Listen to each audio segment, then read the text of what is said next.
Hello and welcome to the Functional Health Podcast with Ben Atkinson. I'm delighted to be joined by Dr. Gaetan Chevalier, where we talk about something which is still considered a fringe or woo-woo topic when it comes to health, and that's earthing, also called grounding. Dr. Gaetan is an engineering physicist, professor and director of the Earthing Institute. I'm sure you'll get a lot out of this one. I sure did. Let's get into it. Gaetan, welcome to the show. Thank you for having me. It is such a pleasure to have you on, sir. I am very, very excited for this episode and this conversation. Thank you. So I'm looking forward to it. So whatever your auditors need to know, I'm happy to answer any question. Thank you so much. Well, I have plenty for you, that's for sure. So this is about grounding and earthing, a topic which I thought originally was extremely woo-woo, but we know that's not necessarily true anymore, and there's lots of science and emerging science behind it. So let's get into it. What is earthing or grounding?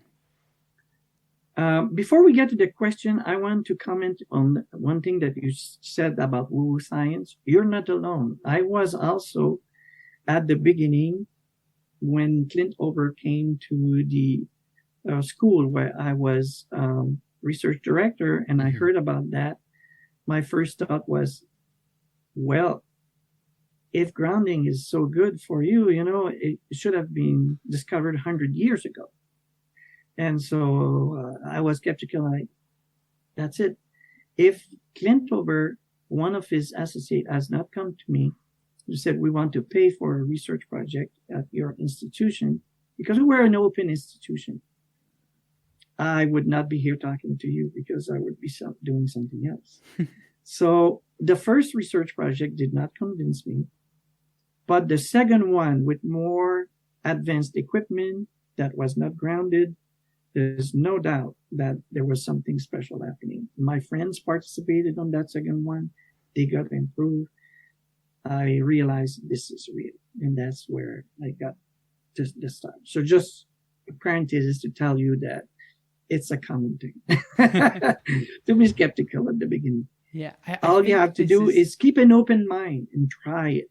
I had some people who said, this is all woo-woo science and stuff like that. Well, I said, you're a scientist. The person was a scientist. Why don't you give it to some of your patients, have arthritis, something, and see what happens? He said, no, I'm not going to do it. It's just a waste of time. Yeah. If you don't test it, you're not going to know. Exactly. And this is the thing. This is the exact thing which I am fighting against. We need to be skeptical, not cynical, right? Cynical Exactly. As if, I'm not going to look at the evidence. Skeptical, question everything. I think that's Yes. really important. Question Yes. your own beliefs. Being skeptical Yes. is healthy. Cynical, which is what you just described there, not interested in testing on the patients, that is arguably damaging because you're stopping someone from potentially experiencing or adding an intervention which is potentially beneficial for their health. Absolutely. So that was a parenthesis that I think you're supposed to work cleaning up because this is something we encountered all the time. Yeah. So what is earthing, grounding? It's a practice that will always been with us, for ages.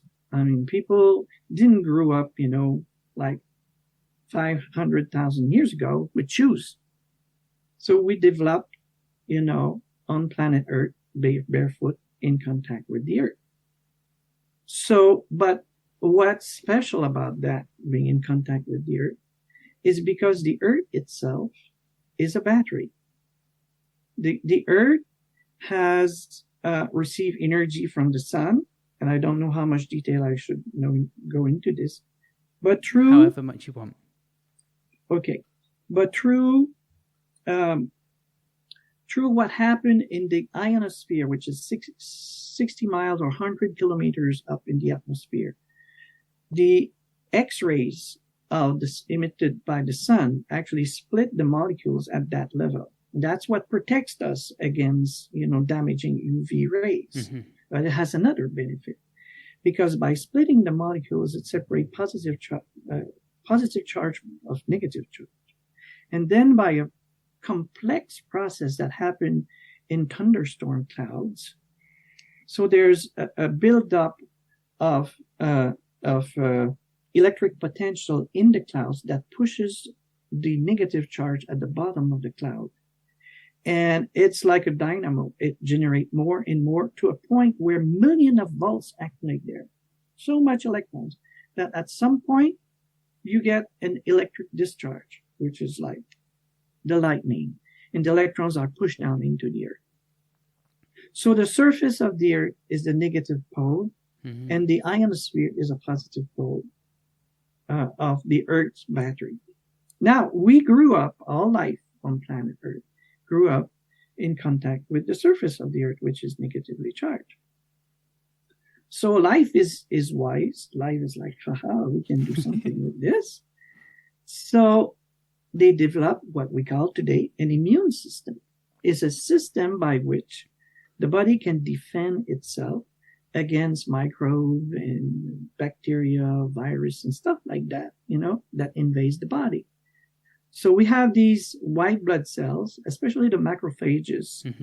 They come and they see the little bacteria there and they engulf it and they digest it with what? With acids. Or they pour acids on them and then digest the parts, you see?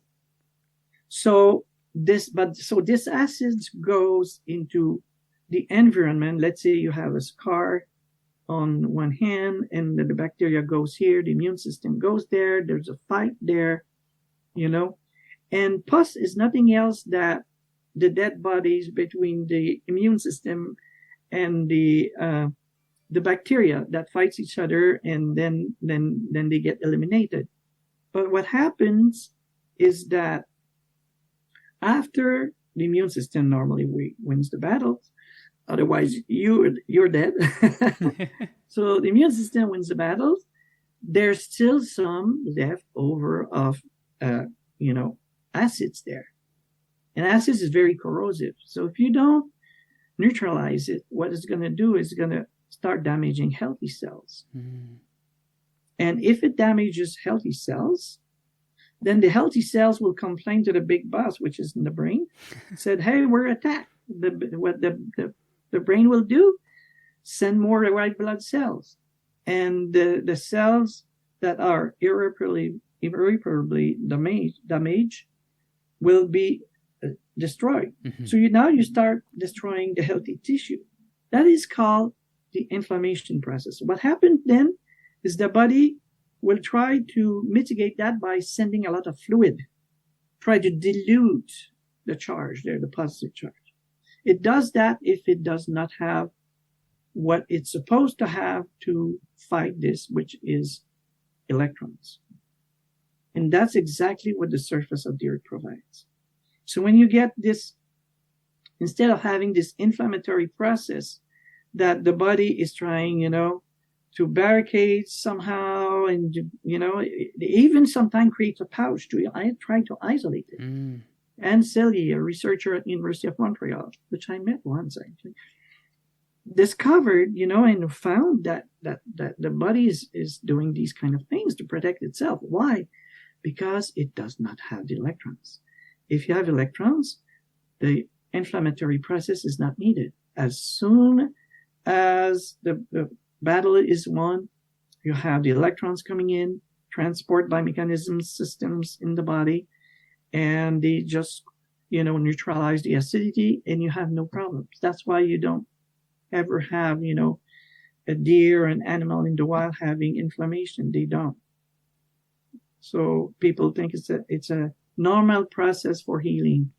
It's not. It's not needed. You've almost answered my second question here, but when you say it's a normal process for healing, this is fascinating because it just makes me think how many people go to the gym or lift weights or participate in any form of exercise and experience muscle soreness, whether that can be ameliorated through grounding. Yes. We have lots of athletes actually that goes grounding. There's a baseball person, I forgot his name, but he got a lot of publicity, if you will, because before a baseball game, he removed his shirts and his shoes and socks and rolled himself in the ground. I don't know if you heard of him, but No. in US, it's been like, what is this guy doing? He's just, and he's a fan of earthing. Yeah. And I guess he's trying to get it. But yes, a lot of athletes found that being earthed, regularly improve their performance. Definitely, you have more energy, because that's another aspect that we have to understand. It's that what gives us energy? Oh, food gives us energy. Yeah, but not by itself. So what happened is that the energy is actually generated in cells through an organelle called a mitochondria. Mitochondrion. And the mitochondrion is the power source of all cells of the body.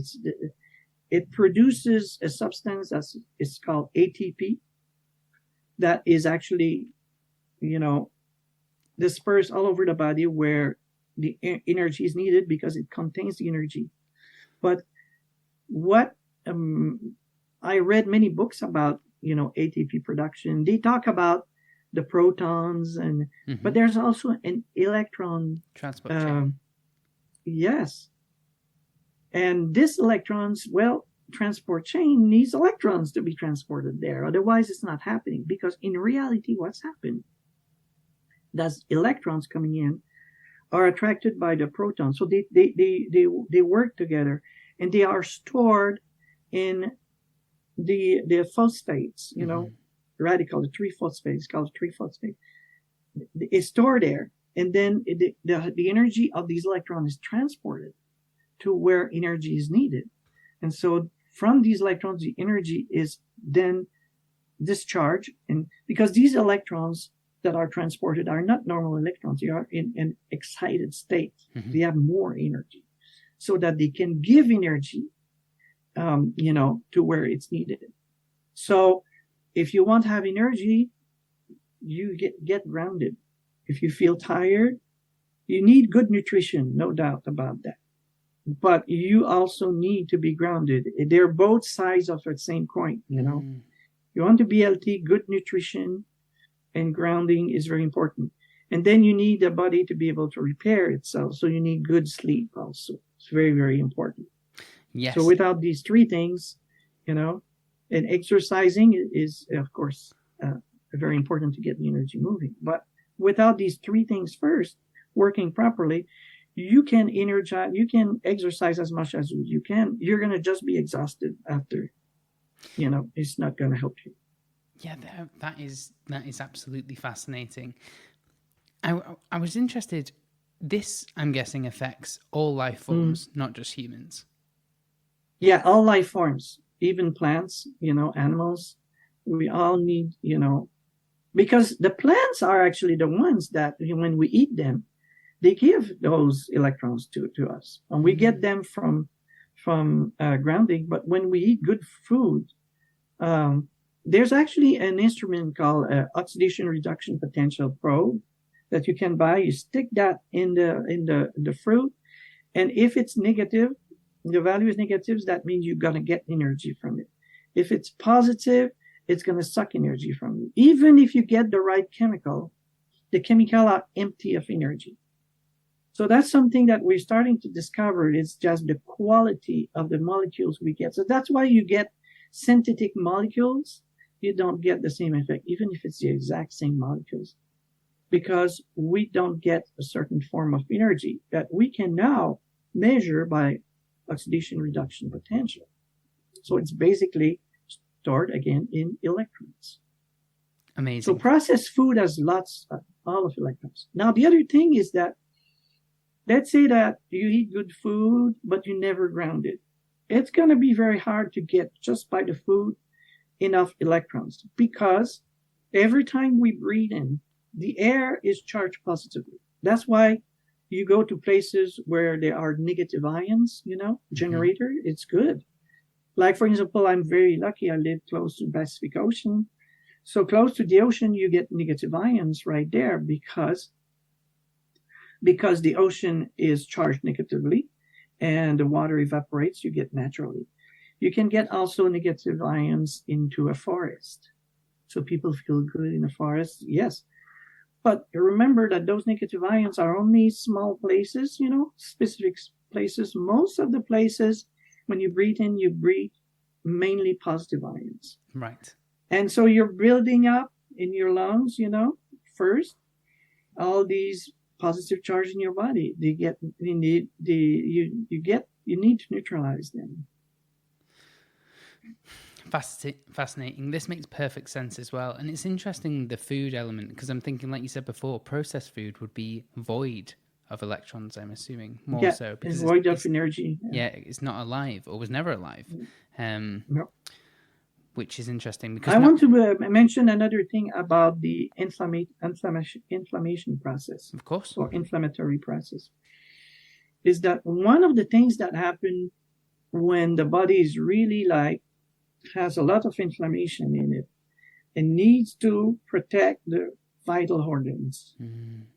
So the most vital organs are, of course, the liver, the heart, these organs, the brain. Yeah.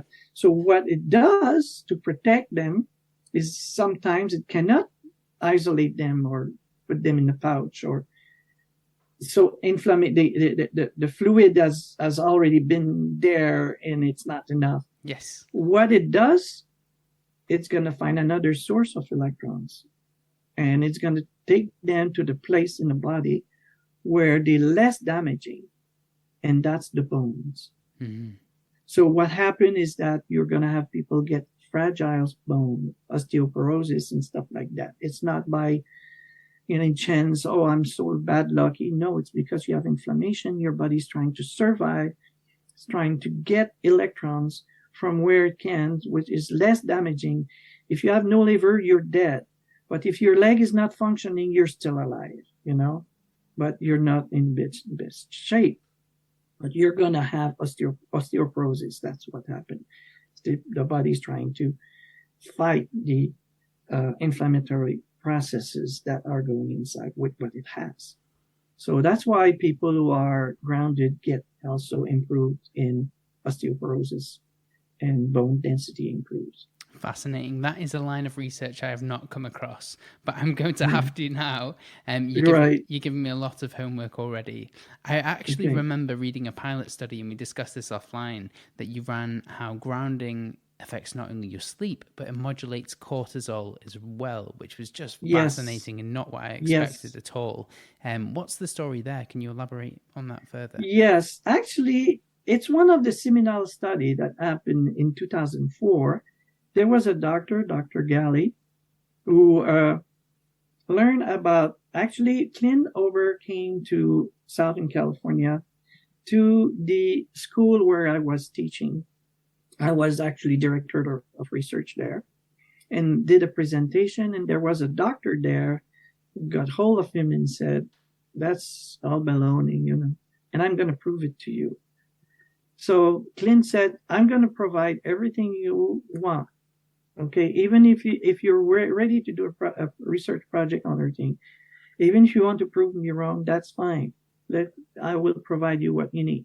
Dr. Galley designed a research project around sleep, and he wanted to measure cortisol levels because they are an indicator of, the circadian rhythm of a person. Mm-hmm. So they did the research project. And people were saying my sleep improved, less pain, like 90% of the people. You can find this research project, of course, in the research section of the Earthing Institute website, which is earthinginstitute.net. You have also another editorial there that was done to explain in more detail what the discoveries of Clint meant. And then, but Dr. Galley looked at the cortisol level things that you see, there's not much change. So nothing there, but can Clint put them together, you could see that those that were, most of them were out of cycle. Some were peaking in the morning, some peaking at night, some peaking in the evening. When you put them all together, they were all at the same rhythm, which is what is considered the normal rhythm, picking up in the I think it's in the day. Yes. and then Lower going down at night. So altogether, and Dr. Kelly said, "Oh my God, it's normalizing the circadian rhythm and help people sleep better for two reasons. First is because the normalization of all the hormonal cycles, which is representative here by the cortisol. The second one is because we have other research showing that it puts the autonomic nervous system into more parasympathetic mode. See, the autonomic nervous system controls the flight or fight response, but it controls also digestion and repair. So when it's in the flight and fight response, is the sympathetic branch that is activated. No matter what you do, you can't digest. I met people 24/7 in that mode. They can't digest. You can give them, digestive enzymes and all these stuff. They're just going to have stomach ulcers because you have to have the proper machinery functioning properly for digesting food. So that's why, in Mexico here, people do what is called, I think it's true also in Spain, it's called a siesta. So after lunch, you take an hour break with a little sun. It's the best way actually to digest well. So we need to get after lunch, for lunch and during lunch. It's no time for a deep argumentation, political or all other. You're not going to digest. It's time to be quiet, so it's very important. So, and through this and other research projects, like for example, a doctor who is a pediatrician working in hospital, a children's hospital, wanted to see if it can improve a condition of premature children called necrotizing encephalitis or something like that. Yes. Might not have the right name. It's basically a necrosis of necrotizing encephalitis, something like that. Anyway. Necrotizing, I think it is, yeah. Yeah, necrotizing, because it makes the tissue die and be dark. And so it was doing that in the intestine. So the infant dies. That was the main cause of premature children death. So what they did is they ground those premature babies, and they found that those that were grounded did not develop this deadly disease problem. So it changes, and they measured the vagus nerve function. We found the vagus nerve was much more calm in these infants, and we know now that the brain-gut connection is through the vagus nerve. So there was something going wrong, between the brain and gut connection in this infants. They were probably super, hyper stressed. That's what kills them. So by relaxing them, and so you can't say that this is, placebo effect. These infants have no idea what's going on, but it still works amazingly. It shows that it really calms the autonomic nervous system. Because it's amazing. Not only are you modulating cortisol, but you're also modulating inflammation as well through some of the mechanisms. Because that is how I came across the pain research first, but this is fascinating, the effect on cortisol. Because I'm just wondering how many people are stressed out there, what we call burnout. I've definitely experienced that before, but also people with disorders which are due to dysregulation of certain hormones, endocrinological dysfunction and things of that nature could maybe benefit from this, I'm guessing, from what you've just outlined. I think they will all benefit because all of these conditions you just mentioned are inflammation-based. Hormonal changes, hormonal irregularities, arthritis, even high blood pressure and cardiovascular problems. All of these now have been found since research done in the year 2000 that the inflammation plays an important role into all of these diseases. Even Alzheimer's, even autism, they found out the inflammatory component of these diseases. any autoimmune disease, arthritis, all of these diseases are inflammation based. So we even have some people that the ends were deformed because of the arthritis. Yeah. They ground themselves. It takes months. It's not like a miracle, but after 5-6 months, their hands are getting more normal. So the thing is that the more severe your pain, or the more severe your pain, the more dramatic you're going to find anything. But if you have something like arthritis and, long-term disease that you don't know, but you spend your entire life unknowingly developing, it takes time sometimes for them to reverse. And sometimes it goes quite quickly. Everybody's different. Yeah. But we know that when you have acute pain, that's a no-brainer. Everybody benefits very quickly. This is fascinating. First thing I want to do is close the loop that we opened before, because you mentioned sleep, and the result of that study was people slept better, which we didn't actually mention because of the modulation of cortisol. Yes. What you were just talking about then to do with, what was it? It was in my brain, and then I've completely thrown myself there.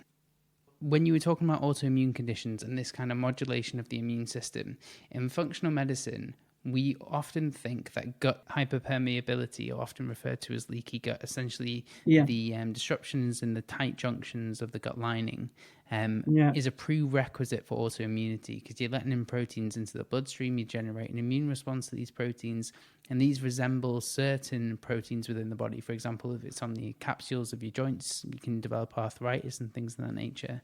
But from the mechanism that you outlined, the reduction in inflammation, that's going to reduce the pain element, but also the cascade of mechanisms which are basically causing the immune system to go awry as well. So it's almost helping in two regards there, right? Reducing the immune response, but also the inflammation which has been caused by it in the first place. You see, what happened if you have a leaky gut, you probably, it will happen. There's two ways it can happen. It can happen because of your anxiety, some psychological problem, which will basically change the function of the vagus nerve and will create problems in the gut. Or it can be created by toxic elements, just like Roundup, for example. It's well known to create leaky gut syndrome. So there's some chemicals that are known to cause leaky gut syndromes. So in that case, grounding will help tremendously, because it will strengthen your immune system. It will help your immune system get rid of the toxins. But you've got also to work on stopping the inflow of toxins into the body. So you have to change the diet. You have to make sure. The earthing is a useful tool, but it doesn't do everything. There's nothing that does everything. You still need to have a good diet. You still have a positive thinking. A very negatively thinking mind will generate a lot of toxicity in the body. So, and if you're grounded, it's going to fight that. But we do have cases of people who worry very intensely, and everything helps, but sometimes they still have this, intense worry or whatever, phobia or something, and it's still there after they're grounded, and they say, "Oh, it doesn't go away." Well, you have to do your own work inside. It's not like magic, It's just a condition that the body needs to function optimally. But there's some others. You need good food. You need a good mind. You need good sleep, Exercise come after. If you have energy, then you can exercise. If you don't have energy, you can exercise as much as you like. You're going to deplete yourself of energy. And that's what we found out. So some people say, "Oh, I don't exercise enough, but I'm exhausted all the time." It's not going to help you. No. It's not going to help you. You're going to be more depleted after you. And these people stop doing exercise, and I don't see any benefit. I'm so exhausted after that. You have to build up energy. Yeah, and I guess that energy as well. If you're modulating cortisol, cortisol helps produce energy. If it's regulated appropriately, Yes. the Yes. sleeping better also is going to help in that regard, and also increasing ATP, like you've just mentioned the mechanism before. All of Right. those things are going to, Yeah, I guess, and good help. food and yep. Yeah. Unprocessed food. Yes, unprocessed. Highlight that one. Underline it. Yes. Yes. Yes. Yeah. Because otherwise, the food is stealing your own energy. Yes. So you don't want that. Quick pause. We're thrilled to say that our sponsor for this podcast today is Human People. Human People is a personalised health platform set up by functionally trained doctors and nutritionists right here in the UK, and they're on a mission to give you a healthier, longer and more productive life. When we start to feel a bit tired, get aches, pains or brain fog, it can be a challenge to work out the root cause of that problem and how we can solve it. Well, Human People are offering a solution. They empower you to better understand your health issues and use AI technology to provide clear, actionable steps to help you meet your goals. Choose between blood, DNA, and gut tests to look for common nutritional deficiencies and important gene SNPs, and get your personalized recommendations reviewed by a doctor, and all for less than a price of your daily coffee. The quality of their supplements is excellent, and their recyclable packs means no more plastic bottles filling up your cupboard. Better for you, better for the planet. Head over to humanpeople.co/functionalhealth and use code functionalhealth, all one word, at checkout to get 10% off any of their tests. And if you purchase any of their bundles, you'll get 6 months of a high quality omega-3 supplement absolutely free. Feel better, live healthier, and start your journey today at humanpeople.co/functionalhealth. Back to the show. When you were talking about the modulation of cortisol again, and I'm sorry to revert back to this, but it seemed like to me you were unintentionally mentioned a cure for jet lag. Is that? Oh, yes. Well, this is something that we have not discovered ourselves. It's what people were reporting to us. We had people saying, hey, I went to Australia and I do grounding all the time. So I had a place where I could ground, and I ground for about 30 minutes because that's what we recommend as having physiological effects that are meaningful. So they do that. They come back to their hotel or whatever and said, I slept just like another night. It's like my body didn't feel jet lag, and we had several reports of that. So what that means is that we not only get electrons from the Earth, but we get information, we get frequencies that tells us what time of the day we are, where we are, and so we can resynchronize the internal clocks to be present at the moment where we are and the time that we are at. So we've seen that many, many times, So now we know that we get more information from being grounded than just having the electrons. We connect with the universe in some ways, all the frequencies of the sun, the moons, who knows, maybe other planets have their cycles in there. We're not sure yet. But what we're sure is that the body by reconnecting to the Earth, at the new location, it will reset its clock and you're not going to get jet lag. That makes perfect sense. And I suppose, if you connect your feet to the earth, but also expose yourself to the sun during that time, that's going to benefit as well with regards to... Yes. That's why, where I live here, and it's a little surf town. It's called Encinitas, just north of San Diego County. It's where the surf is really good. The waves are high and stuff like that. You have people that get addicted to surfing. They will go, 12 months a year. They go in the winter. It's not that the winter is very cold here, but still, you can have water at 10 degrees Celsius sometimes. Yeah, so cold. They still go. It's pretty cold. Yeah. So they go with their swimsuit and because they get so much from it. First, they get grounded, okay, because they are in contact with the ocean. Second is they get negative ions by breathing, negative ions that are there. Mm-hmm. Then they get vitamin D from the sunshine, you see? and they exercise at the same time. So everything is moving, the energy is moving. No wonder these people, after that, they can't stop. It's like they go at 6 a.m. in the morning before work, to get their shot of surf before before the day starts. It's pretty amazing. I had a friend like that. I can't live without my surfing. Yeah, that makes so much sense. And there's like a resurgence of people in the UK, I think, with wild swimming. So swimming in fresh water. Yeah. And I think I think there is a reason behind that. And one of it probably is. Yeah. And I forget another benefits. Yes, there's a benefit of cold water at the same time. So here it activates your body function. So you get a lot of benefits. Do you surf yourself? No, unfortunately, I don't. After listing all these benefits, I'm surprised you don't. So I just did body surfing. Yes. Which is, instead of being standing up, you have a special surfboard that is smaller. You just put your belly on it. So I done that. I haven't started to surf. I have done that before. It's just as fun, let's say. It's very much fun, yes. Yeah.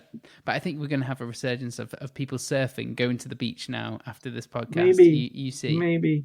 But even if you don't surf, being in the beach, being, in the ocean, and you still have all of these benefits, That's why people going in the beach, it's such a rejuvenating experience.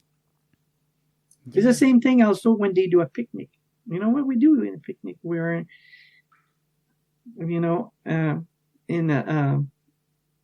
you get in a place where there's a lot of grass, trees and stuff. You kick off your shoes or grounded through the grass.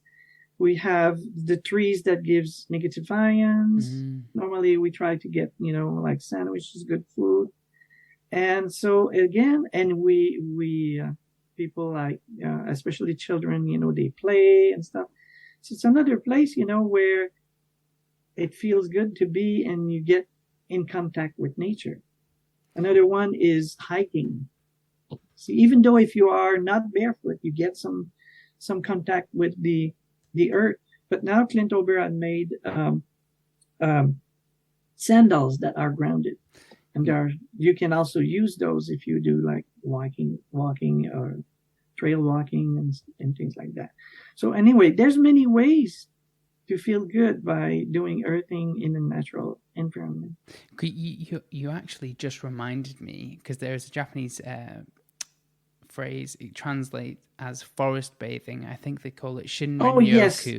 Yeah, it's very popular in Japan. Yeah, I think it originated there. Shinrin-yoku, I think it's called. I'm probably butchering the pronunciation of that. Right. But yeah, it translates to forest bathing. And I'm wondering, because I know exposure to our natural environment is beneficial, but I never considered grounding or earthing to be an additional benefit of that as well. It is. In Korea, South Korea, now there is a trend. And in fact, there's a Korean, I just have a book. He just sent me a book in Korean about grounding, earthing. And now the cities, so this rich man is convincing cities to do special trail paths for people who want to go barefoot, make sure there's no rock or something like that. So there's our special barefoot trails that they're making in different cities. Wow. In South Korea.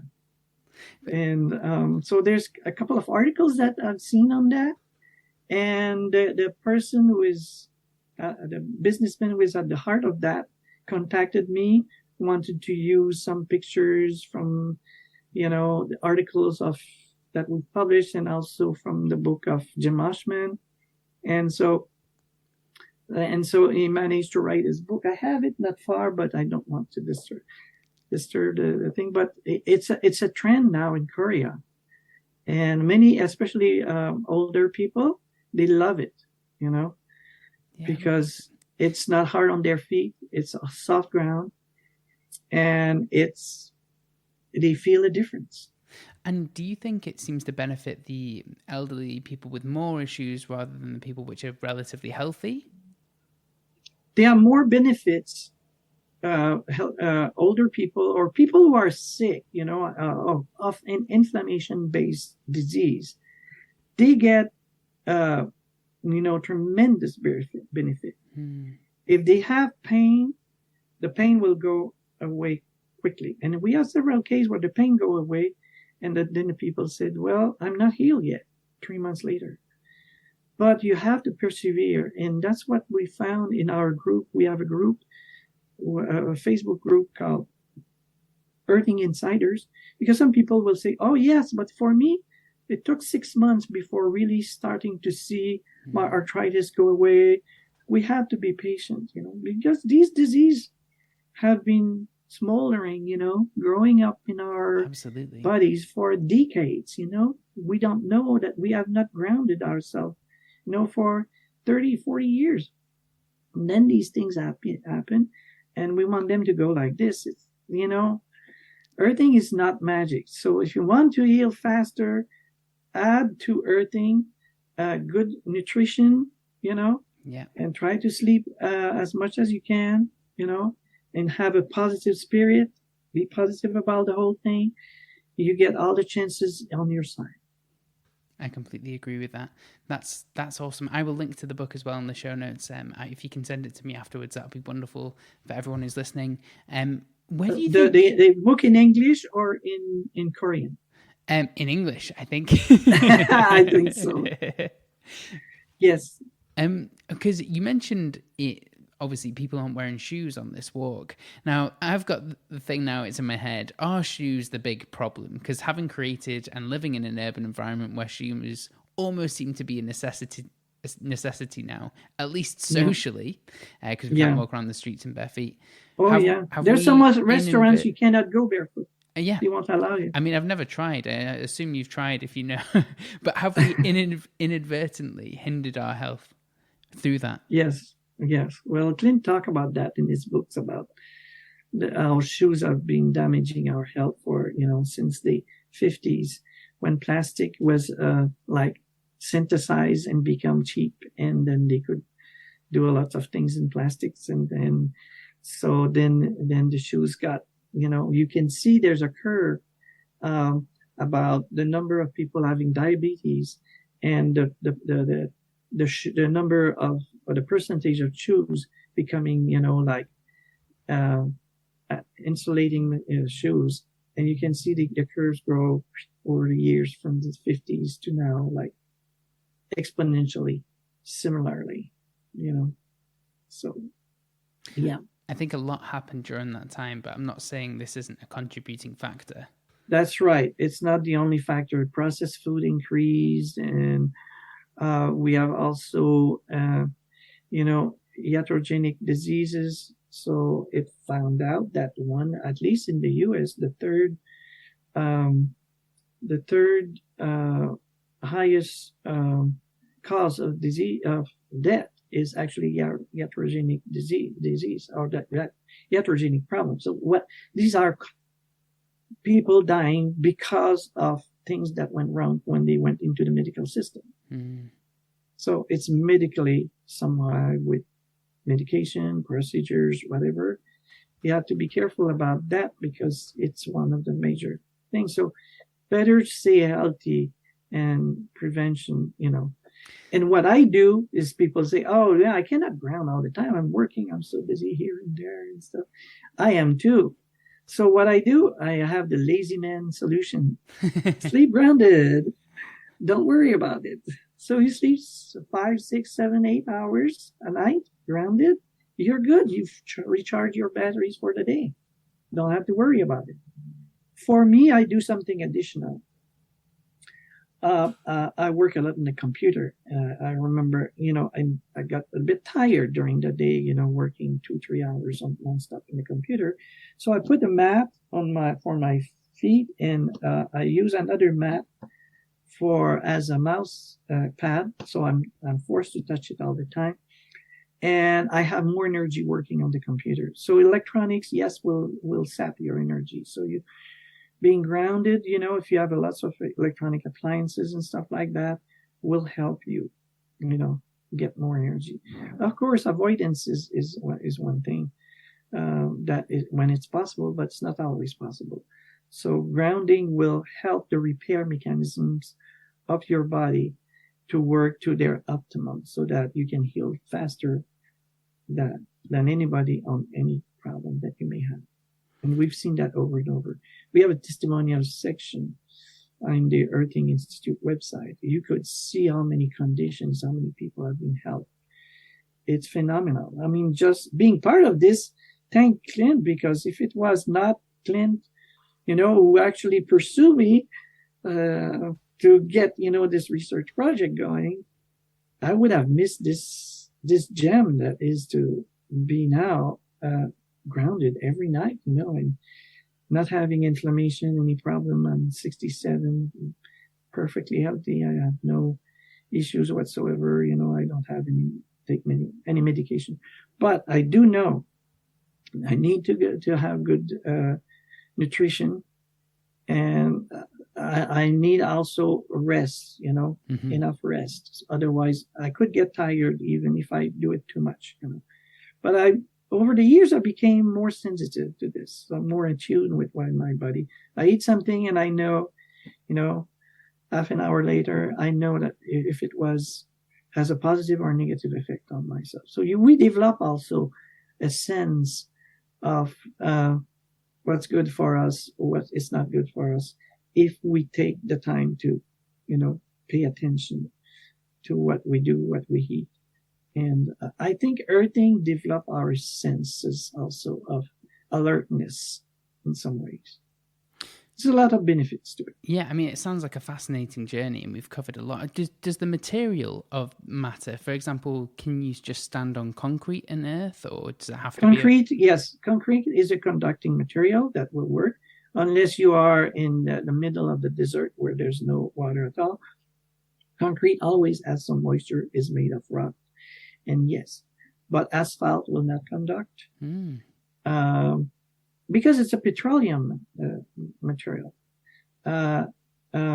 Anything made with petroleum will not conduct, like plastic. Anything made of plastic, wood will not conduct. You see, so all these materials, glass will not conduct. But concrete, grass, dirt. Some ceramics, without painting, they will conduct too. But painting, any type of painting on top of concrete or on top of ceramics will prevent conduction. Yeah. Fascinating. And it sounds like being by the ocean, sand and salt water seems to be the best place to the best, if you can. But if not, the park is the next best, I think. Got it. Surrounded by trees and greenery. Or a lake. A lake is very similar. It's funny that we're talking about this because it just seems like nature is so intelligent, isn't it? And it's like, just eat real food, eat food from nature, get in the water, be around greenery, and somehow things seem to get better. Yeah, it's like, we know better, we do our own food. It stays so good with all this sugar and those, GMO stuff and everything. We're so advanced, and we just kill ourselves, we make ourselves sick. So we have to be more humble and understand that nature has millions of years of thinking ahead of us on what it's doing. So we better try to learn from nature instead of trying to overcome it or overpower it. No, it's not going to work.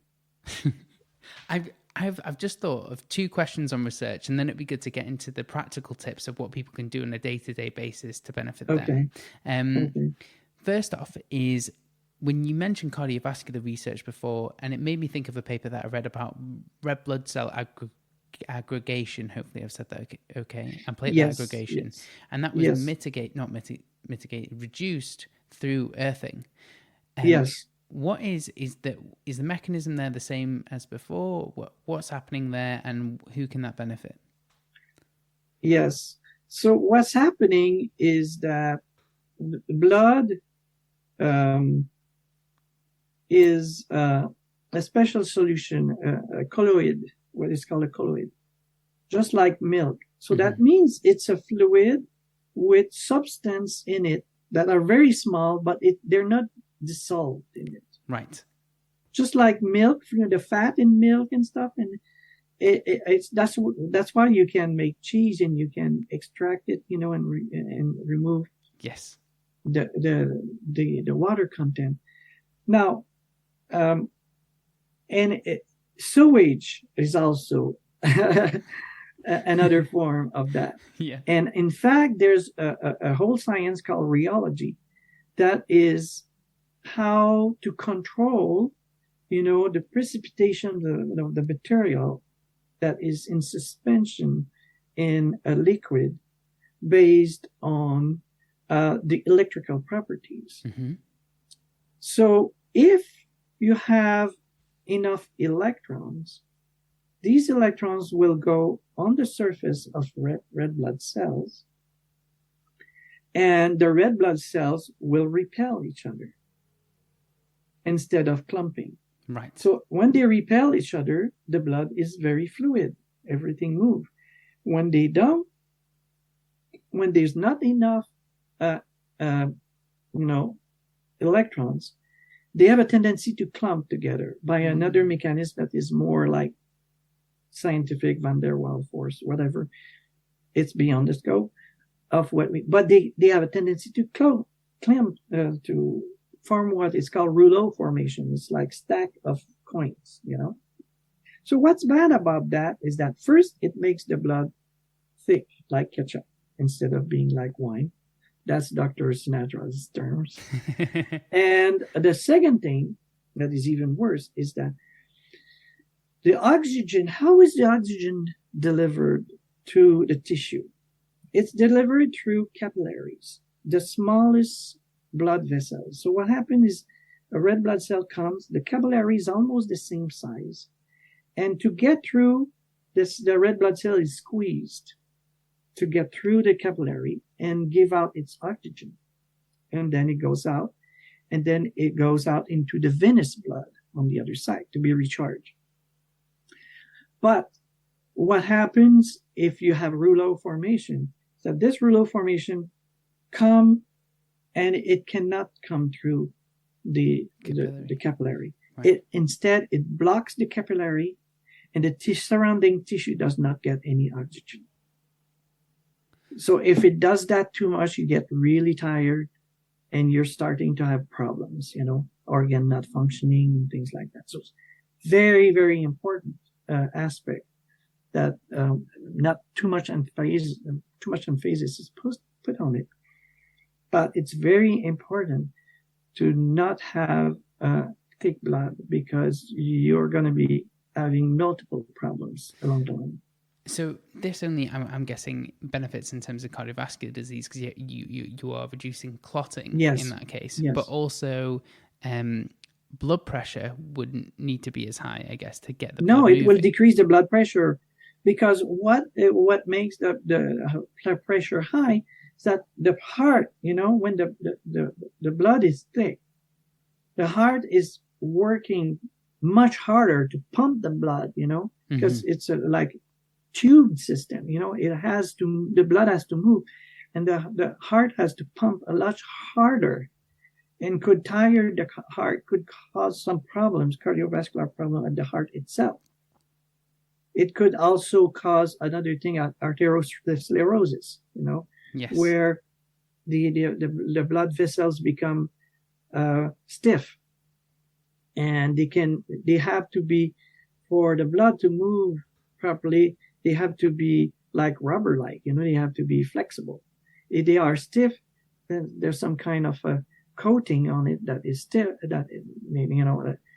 and eventually this coating increase and block the arteries. And so now you have a big problem. So that's what's happened. And, the arteries in the heart are very thin. Yes. So that's why you have a tendency to block if you have too much high blood pressure. And there's so many benefits to be grounded, Yeah, I mean, you've covered So everything many. from autoimmune diseases, I think Alzheimer's, for preterm infants as well as sleep. Yeah. I mean, it really is a spectrum here. And you can tell, I can understand why you're putting it in what I consider the pillars of health, like sleep, exercise, nutrition, relationships is even in there for me. Oh, yeah. No, absolutely. Absolutely. we have a person that we help because I'm also director of research at a research institution where we try non-invasive, detection of all problems, and we were able to help people. A lady with cancer of the breast that metastasized in the spine just by nutrition, positive thinking, by earthing, and also by changing her mindset.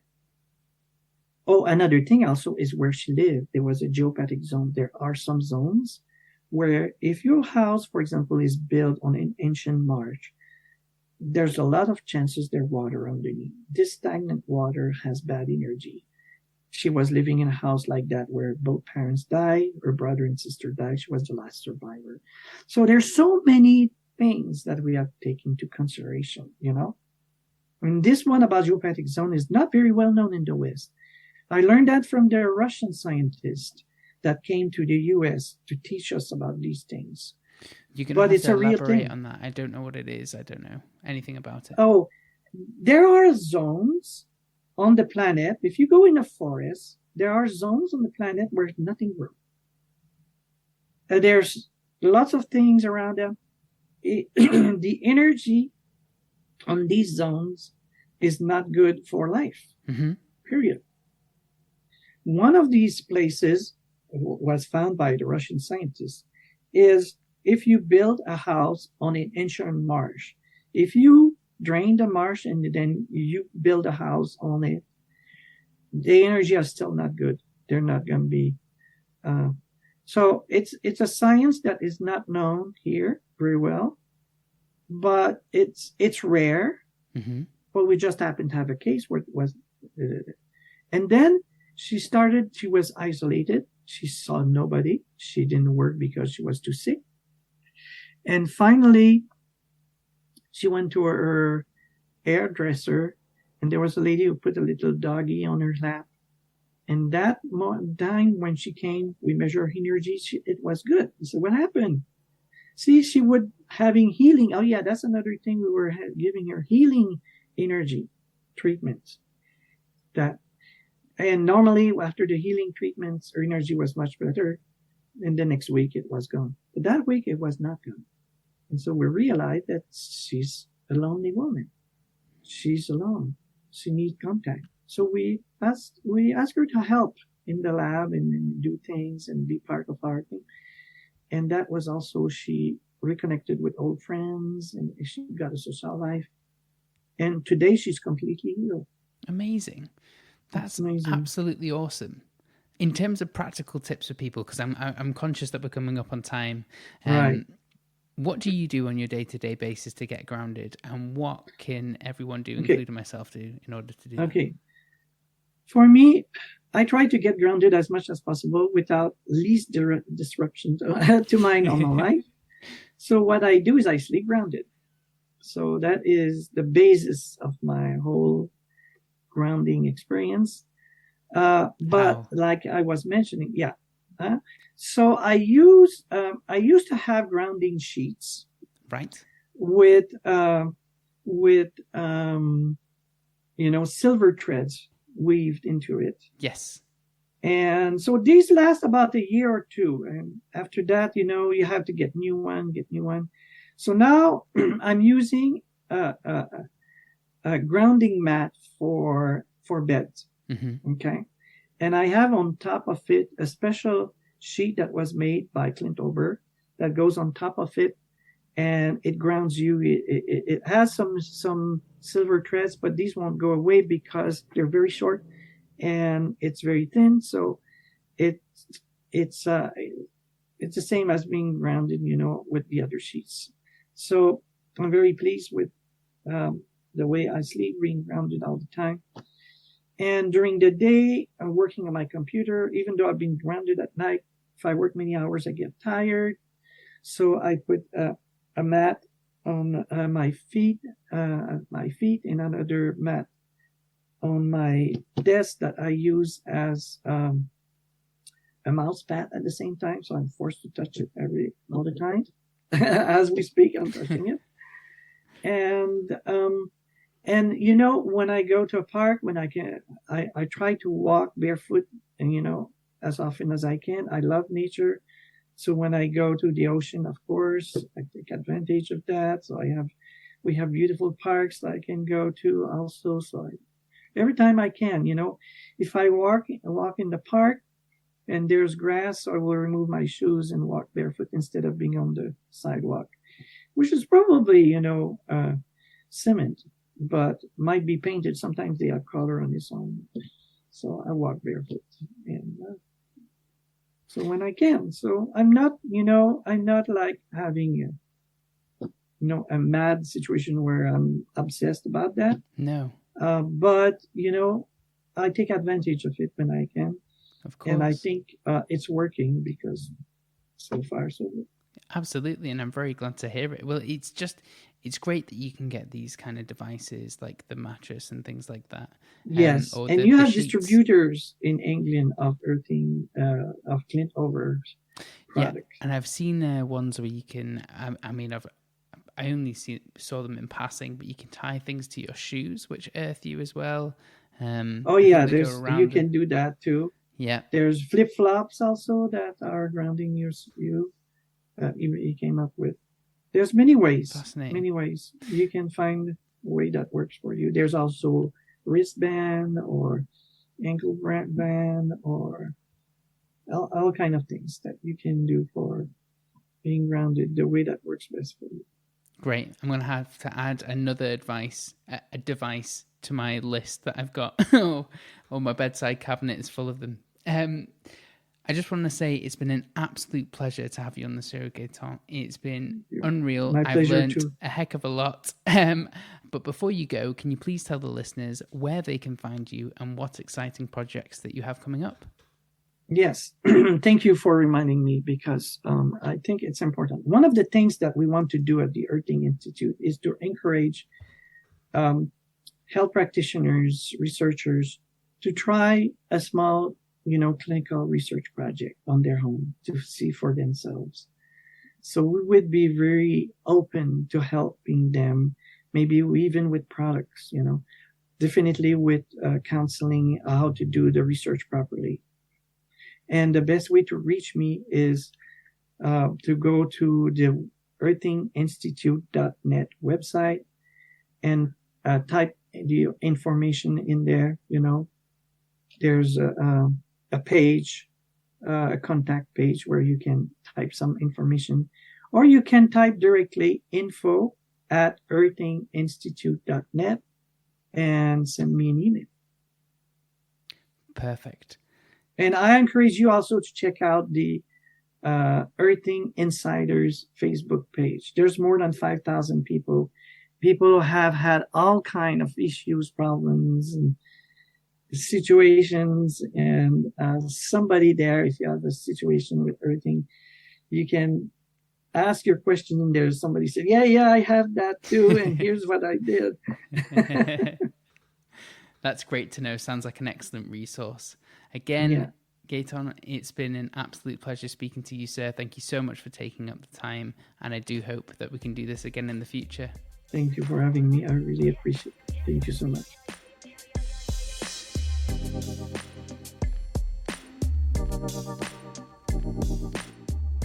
Thank you for listening to the Functional Health Podcast. You can find links to everything that we talked about today in the show notes. If you have a second, please consider leaving a 5-star rating on iTunes. It really does make a huge difference and helps get this valuable information out and reach more people. Don't forget to subscribe so you can stay up to date and know whenever I release a new episode. You can connect with us on Instagram, Facebook, or our website, and all questions are welcome. As always, thanks to Josh Aurelia for all the editing, and thank you all for your support.